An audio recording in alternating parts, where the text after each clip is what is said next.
Hey guys, so I have just started my own little compost bin and I basically needed two main supplies, obviously then also a drill. I usually have something that's already made like this. I've got this nice little cylinder thing that I'm going to pop straight into the middle of my little plastic box that I got, your little plastic bin. I drilled some holes through the side. This allows for ventilation so that your compost can breathe. I've put some holes at the bottom over here.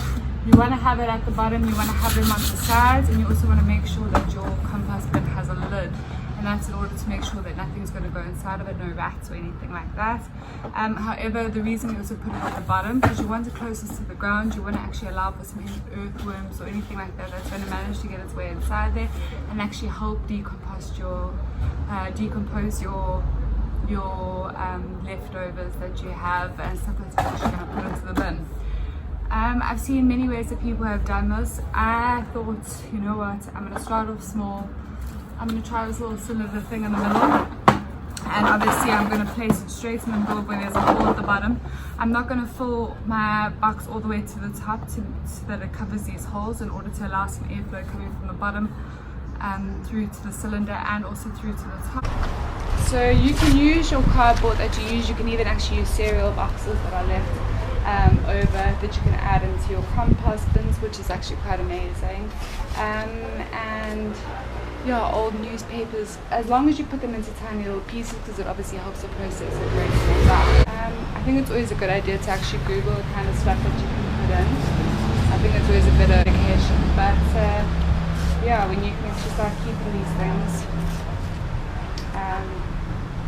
and putting it to good use, and then it becomes nutritious for your plants. And okay, so since we have the first layer, I've got little pieces of broken down cardboard that I've chopped into little pieces and I've put them into my bin. Over here I've got like a little bit of a collection of things that have dried out that were from sweeping, and ended up collecting a little bit of it. There's some dust, there's some stuff into here.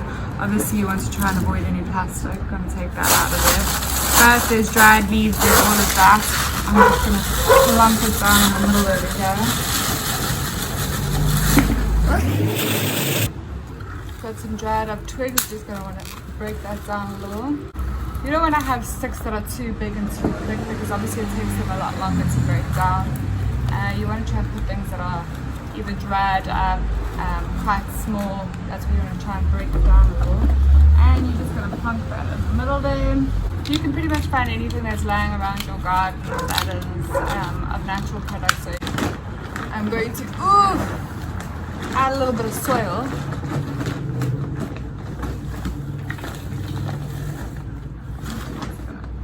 Sprinkle on over there. And I'm going to start adding a few of I've got some leftover celery here. I'm going to add that in. That. Got some onion peels. I actually have a whole bunch of stuff, so I'm just going to put that in over here. I've got some coffee grounds, which is also a great thing to add.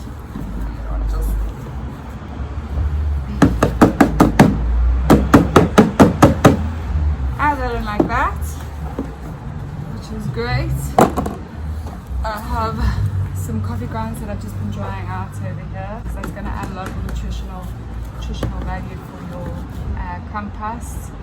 Hair actually is a great thing as well to add, whether it's your own cats, dogs, any kind of animal.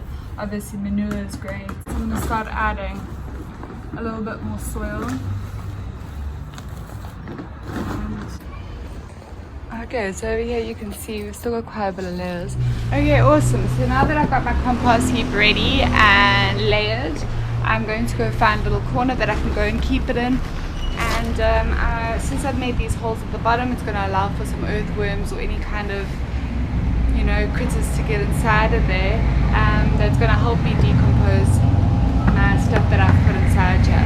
So that's how you want to have it, as close to the ground as possible. I think you do need to watch out that if there is like heavy days of rain, that if it starts smelling, you're going to want to then aerate a little and maybe put it under some bricks just to get some air through the bottom. But yeah, so now we're going to sit and wait. I'm going to add some more things along the line. And yeah, apparently it can take around a month.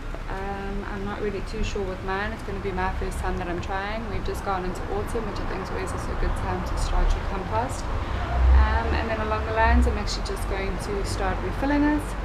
And let's see how this all turns out. Eventually, all the pieces that I put inside, it needs to be decomposed completely. And yeah, I'm gonna give it some time and see how it turns out. I'm gonna go put the lid on and then find a little corner to put it in. I think I'm gonna go put it down in that little corner over there, and then keep an eye on this every now and then.